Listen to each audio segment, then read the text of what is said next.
원장님, 자율신경 치료 받으시는 분이 비만인 경우 어떻게 치료하시나요? 체중도 줄여야 하고 자율신경 치료도 해야 되는 경우 말이에요. 네, 자율신경과 과체중 둘 다 서로 영향을 주고받기 때문에 체중도 감량하고 자율신경도 치료해야 되는 분들 제법 많습니다. 겉으로 보기에는 비만이 아닌데 인바디 검사해보면 체지방 많고 근육 없는 분도 있거든요. 체중 감량은 미용 목적뿐 아니라 회복하는 중요한 치료 과정이 될 수 있습니다.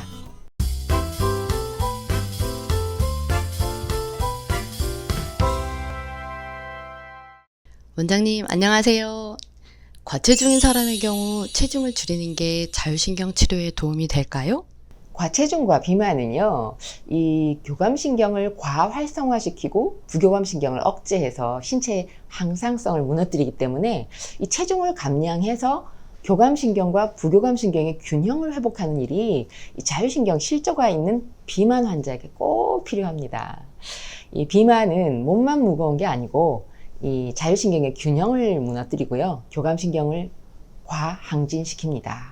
이 비만은 혈압도 상승하게 하고 심박수도 증가하고 스트레스 호르몬, 코르티졸이라고 부르죠. 이 호르몬도 분비가 막 증가하게 되고요. 그래서 정상 체중인 사람들보다 심박수 변동성이 낮습니다. 이 심박수 변동성이 낮다는 것은 자율신경계 기능이 떨어진다는 의미이기도 합니다. 체중을 감량하면 교감신경의 과활성이 줄어들고 이 심박 변이도가 높아져서 심장이 다양한 자극에 유연하게 반응하는 능력이 좋아지기 때문에 이 부교감신경이 활성화되기가 쉽고요. 자율신경 기능이 개선되는 데 도움이 됩니다.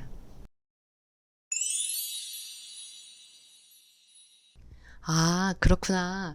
그러면 체중 감량이 신체에 어떤 변화를 줘서 자율신경 치료에 도움이 되는 건지 궁금해요. 네, 우선 염증 반응이 감소합니다. 이 비만과 만성염증이 아주 관련이 많거든요. 체중이 증가하면요, 지방 조직에서 이 염증성 사이토카인이 과하게 분비되면서 몸 여러 군데 막 만성염증이 생기죠. 여기저기 막 여러 가지 염증이 자꾸 재발된다는 뜻인데, 이런 사람이 체중을 감량을 하게 되면요, 이 체지방이 줄어들면서 항염증성 사이토카인이 증가해서 염증 반응이 줄어들거든요. 그리고 전신 대사순환이 개선되고요, 자율신경 균형이 회복됩니다. 그러니까 실제로도 환자들이 이 체중 감량 후에 여러 가지 염증 수치가 크게 낮아지는 것을 제가 보고 있는데, 그만큼 건강이 회복됐다는 의미겠죠. 그리고 이 비만 상태에서는요, 인슐린 저항성도 높아져서 혈당이 제대로 조절되지 않잖아요. 그래서 당뇨병이나 또 대사증후군이나 심혈관 질환 위험도 높아집니다. 체중을 감량하면 내장 지방이 감소하면서 염증성 물질들이 줄어들고 인슐린이 세포에서 원활하게 작용할 수 있는 환경이 조성이 되고요. 또 이런 변화는 인슐린 감수성을 향상시켜서 자율신경이 개선됩니다. 그리고 혈압도 안정되는데요. 이 고혈압은 심혈관계 질환의 아주 중요한 위험 요소인데, 이 체중이 증가하면 교감신경이 활성돼서 막 심박수와 혈압이 상승합니다.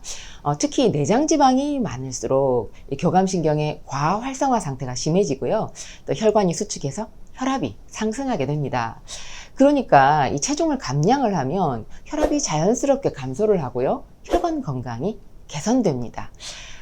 또 비만으로 이 내장지방이 많은 사람은요, 이 혈관 안에 염증과 산화 스트레스도 증가하고 또 혈관이 수축돼서 혈압이 상승하는 결과가 있잖아요. 그래서 체중 감량으로 이 내장지방도 줄어들면 혈관 안에 염증 반응도 줄어들고 혈관이 유연하게 확장을 합니다. 또 체중을 감량하면 말초혈관의 저항성도 감소해서 혈압이 낮아진다는 보고도 있습니다. 또 스트레스 호르몬도 감소가 됩니다. 수면 개선되는 효과도 있어요. 그래서 이 비만 상태에서는 스트레스 호르몬인 코르티솔 수치가 막 증가하고 수면의 질이 떨어지는 경우가 많은데, 이 코르티솔은 스트레스 반응도 조절을 하지만 교감신경을 활성화하고 혈압과 혈당을 상승시키는 역할을 합니다. 그래서 만성적인 스트레스와 비만이 결합을 하면 이 코르티솔 수치가 비정상적으로 높아지고요. 이로 인해서 체지방 축적이 증가하고 수면의 질이 떨어집니다. 그런데 이 체중을요, 5%에서 10% 정도 이제 이렇게 줄이잖아요. 그러면 혈중 코르티솔 농도도 감소하고 심리적인 안정도 찾게 되고 신체적인 피로 회복이 촉진됩니다. 또 부교감 신경이 활성화돼서 신체가 쉽게 이완되고 수면의 질도 개선됩니다. 와, 체중을 줄이는 게 신체에 그렇게 많은 변화가 생기는 거군요. 자율신경 치료에 도움이 된다면 과체중인 자율신경 실조 환자분들은 체중 감량에도 신경을 써야 하는 거죠? 네, 맞습니다. 이 자율신경 실조로 내원하는 환자가 비만, 특히 이제 고도비만인 경우는 이 치료 과정 중에 적절한 시기를 택해서요, 다이어트 한약과 적극적인 식생활 지도를 통해서 일정 기간 체중을 감량할 수 있도록 처방하는 이유도 이 체중 감량이 자율신경 기능 회복에 상당한 도움을 주기 때문입니다. 과체중인 경우에 여러 가지 부담을 신체적으로도 정신적으로도 가지게 되어 있는데요. 이 만성 피로, 만성 염증, 고혈압, 당뇨, 지방간, 고지혈증 이런 비만으로 인한 여러 가지 증상들이 계속 될 수밖에 없어서 자율신경 기능 회복 치료가 더딘 경우가 더러 있었습니다.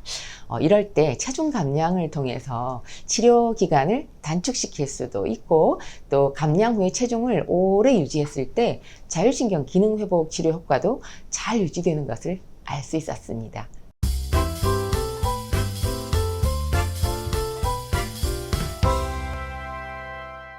오늘 영상은 체중을 감량하는 것이 자율신경 치료에 어떻게 도움이 되는 건지에 대해서 살펴봤는데요. 체중을 감량하면 염증 반응이 감소하고요. 두 번째, 혈압이 안정되고요. 세 번째, 스트레스 호르몬이 감소하고 네 번째, 자율신경 회복이 빨라진다는 내용이었습니다. 자, 오늘 영상 보신 분들 그리고 자율신경 실조로 고생하시는 분들과 가족분들께 오늘 영상 도움이 되셨으면 좋겠네요.